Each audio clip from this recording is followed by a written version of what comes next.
Golf Fitness Talks, episode 1. Today we're going to talk about trunk rotation. We're going to talk about how to assess it, what other areas we should look at if the assessment gets a little wonky. So hips, shoulders, neck, look up or downstream. We're going to talk about exercises that you can do and then where we can fit them into your program. My normal recommendation is that you get yourself a coach, have them program for you. However, I know a lot of people don't want to do that, they want to go at it themselves, so I'll try to give as much context as possible. Before we get into anything, I want to ask you to subscribe to my YouTube and Rumble channel and follow me on Instagram, Oak Performance USA, and also go to the link in my description and sign up for my email list. I'm going to try to give out as much content as possible. Hopefully you find it valuable, and I'm looking forward to learning and growing together. Our first assessment is going to be a trunk rotation test. With this one, normally we would use a dowel, but I'm still at the new gym, so I don't have one of those yet. So we're just going to use a really light mace instead. So the setup for this, if we do it to TPI standards, you're going to put this on your head. You want your elbows to be at 90 degrees. Again, if I had something a little bit longer, I'd be able to actually do that. And then you get it set up on the back of your neck. And then from there, you're going to sit on the edge of the bench and you're going to rotate one way or the other. So the goal is to get to about 45 degrees either way. As you can see, I'm slightly limited in that area. It could just be because I'm using this weighted thing, but you get the idea. What a lot of people do is they'll actually set up 2 golf clubs, one on top of the other, making 4 90-degree angles, and then they can use that if you can make it half of the way, right? So, and you can look up TPI videos in order to find out what I'm talking about with that. So if I were to do this test and then I saw someone that had limited trunk rotation in this aspect of it, this is measuring what your spine can do. So this is measuring, okay, can my spine rotate? But as we know, or as you're going to learn, it's not just your spine that causes trunk rotation in the golf. So we took a look at what the spine can do, and we're going to make note of that, especially for me. Again, and we'll just take this as my case. It would be different for somebody else. So we'll take that for me. That means we got to work on some thoracic mobility stuff that specifically focuses on the spine. Even if it incorporates other stuff, we just want to make that the priority focus. So again, the next thing that I would do if I noticed that that was limited would be I'm going to check and actually do a toe touch test. So have them start at center, big inhale, big exhale, getting as rounded as possible. Big inhale, big exhale. So do a 2 exhale toe touch. With this one, I don't care if they can touch the toes. What I'm looking for is, can you compress at your rib cage? Are there other assessments that are probably better than this one at assessing that? I'm sure that there are. This one is just really easy to do. It's very easy to cue, which is why I use it in 90% of cases. DAC making a quick feature. So with this, I can compress my ribs pretty well. So the next assessment that we would do to check on stuff is a side bend. So for this one, you're going to put your arms out, fully extended, palms facing forward. You're gonna get a shoulder width stance, and then you're going to rotate as far as you can to one side and rotate as far as you can to one side. This is another TPI assessment, because the way that they talk about it is when you do if you're a righty golfer, a left side bend, and then a rotation to the right, that looks like your backswing, correct? So, and then the opposite would be true for follow through, which is why we check that. So and a side bend is really just, can you compress into whatever side you're trying to compress into? So can I compress into my left side? Yes. Can I compress into my right side? Yes. I have the ability to do it. Is it good or bad? I personally think that mine is good enough to be able to do the swing that I want to perform. The last assessment that we're going to do is a split stance rotation. So split stance, get your legs set up. You want to get at least 80% of your weight onto your lead foot, and then you're gonna rotate to lead side. So I'm on my right foot, I'm gonna rotate to my right side. Put my hands on the opposite side shoulders and rotate. And just hang out in this position. If you did this with a dowel, you'd be able to see this a little bit better. What I would like to see optimally is that you can get into as close to 90 degrees as possible. That would mean that you have really good trunk rotation and that you can perform basically any golf swing that we would ever want to throw at you. So a way to check and just kind of prove initial concepts, because right now we know that I can side bend, so I can compress into either rib cage. We know I can do the toe touch at least well enough with what we're talking about, which can I compress both rib cages at the same time. But what we also know I can't do is the trunk rotation at my vertebrae or at my spine. So if I were to open up my spine and kind of take that aspect a little bit away, I can rotate a little bit more. I disjointed at my hand and my shoulders, so it allows my spine to get a little bit more freedom. So as you can see, I can rotate a little bit extra than when I'm right here. Oh, that automatically makes me feel a little bit tighter. So now we'll talk about how this applies to where we should look based on my assessments. So for me, I would look downstream. And the only reason I know that is because it is about me. So I would look at my hips. So can I internally and externally rotate? If that's limited, maybe that's limiting my trunk. Because if I have limited internal rotation on my right side, which I do, right, when I get into this position, this isn't at an optimal level.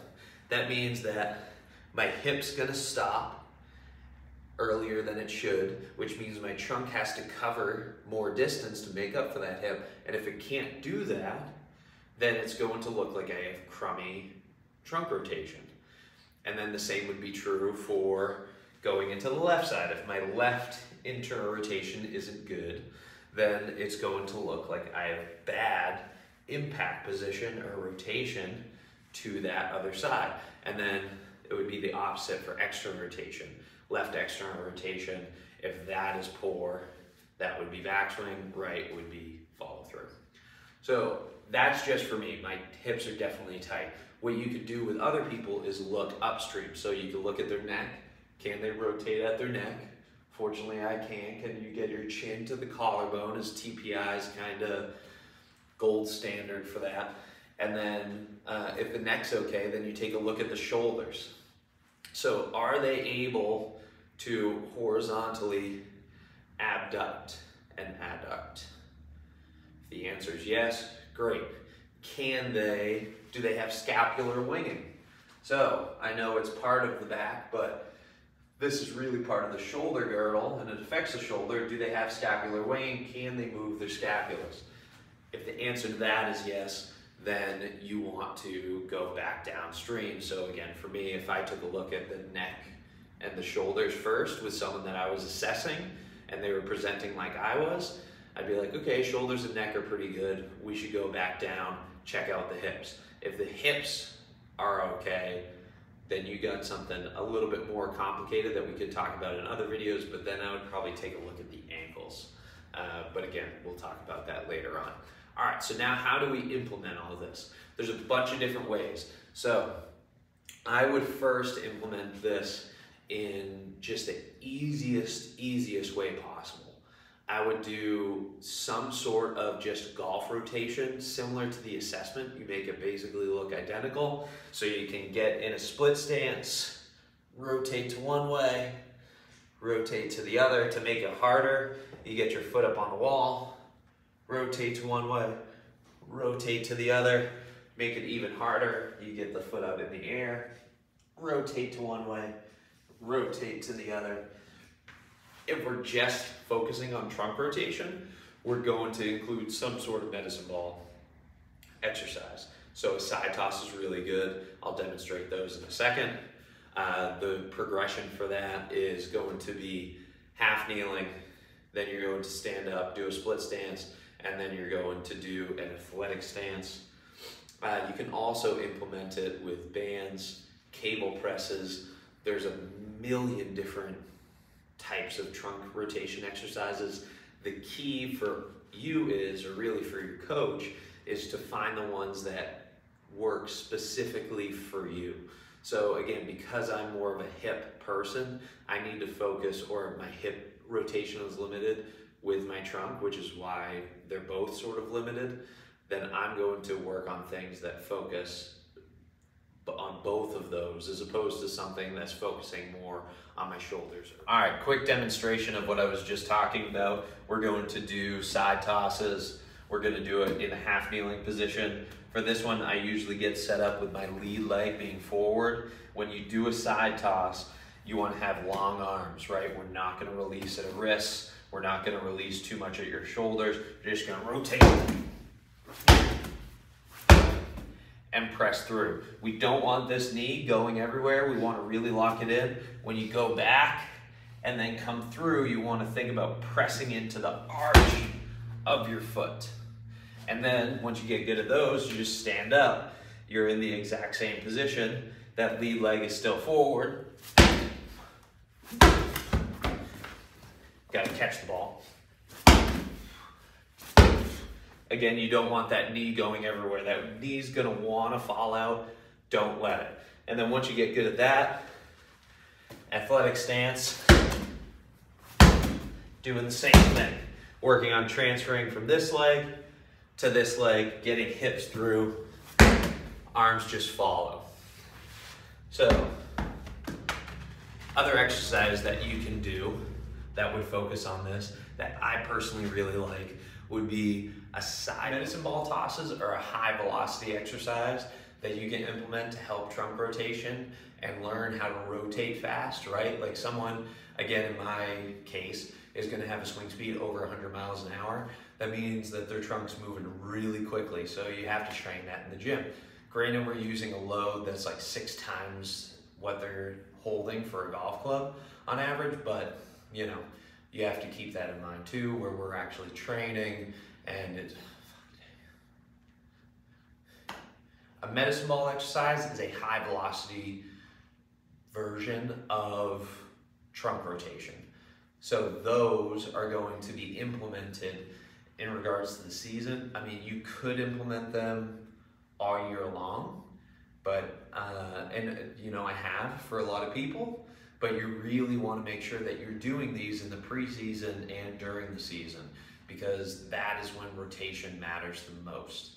So the next exercise that I'm going to show you is a core exercise. This one is just trying to open up more range of motion for trunk rotation. So this one is, think of the focus as you want to get excess compression. We're just really firing up our abs, training them how to compress and expand. So it's going to be a side plank. You're going to get to 90 degrees at your hip, then you're going to side plank up on your knee. So version number 1 is you just hold this position, right? You're compressing a ton in that right side. Then version number 2 is you drop that elbow and you just hold it there. Version number 3 is you drop that elbow and then you bring it back up. You exhale on the way down, inhale on the way up. So what that's training is you're actually compressing left side, expanding right side, inhaling, coming back up, and then compressing that right side again. Version number 3, or version number 4, excuse me, is you do a clamshell. Reach down and hold. Version number 5 is you do those elbow touches again, trying to have this knee not budge. So this is a rotational core exercise. This is something, again, you could program all season if you wanted to, and I probably would. The only time that I wouldn't program this is when we're doing like a ton of strength work. So kind of like the smack dab in the middle of the off season is a time where trunk rotation really doesn't matter, right? Like down in North Carolina, we're not going to be playing golf in December and January. So rotating doesn't really matter, right? We're focusing on other things to get us faster, better, whatever for the next season. But with that being said, the caveat would be, if you have an athlete that has to be really mobile and that's how they are good at golf, like a Dustin Johnson type, right? Maybe this is something that you have to have year round. The last exercise that I'm going to show you is an exercise I was discussing earlier, which is one that focuses both on the hip and on my trunk. So I'm going to do a front rack position split squat. So it's in my right hand, my right leg's forward. I'm going to split squat down and then rotate to my right side and bring it back up. That's version number one. To make it a little bit harder, put it on your opposite side, rotate down, and then rotate to that front leg side. When doing this, you want to make sure that when you rotate, A, you're not losing tension at the bottom, right? My knee never touches and relaxes. And B, you don't want this knee falling out. Get here, rotate, come back up. When you do this too, and this is getting really into the weeds, but this is already a 10-minute long video, so who cares? When you go into 90 degrees of hip flexion, your knees going out turns into internal rotation, which I could explain in another video, but just trust me. So when you're doing split squats like this, and you go down, this right here is 90 degrees of hip flexion. But if I come up, when my knee goes out, that's still external rotation, right? So when I rotate into it, my knee goes nowhere, that's internal rotation. The opposite would be true if I come here. When I rotate, or if this leg were up here, let's say, and I were to rotate into it, that would actually be external rotation at the hip joint, not necessarily at the pelvis. Again, very into the weeds, but that's why I said you want to hold that position there, not going all the way down and rotating, because we're working on right rotation with right internal rotation at the hip. All right, so that is everything about trunk rotation. Eventually we'll do hip, shoulder, neck, ankles, all of it, knees, whatever. But for today, I really just wanted to focus on this area. I know that this was very long-winded, but if you liked it or you have any questions, shoot me a comment down below and make sure to subscribe.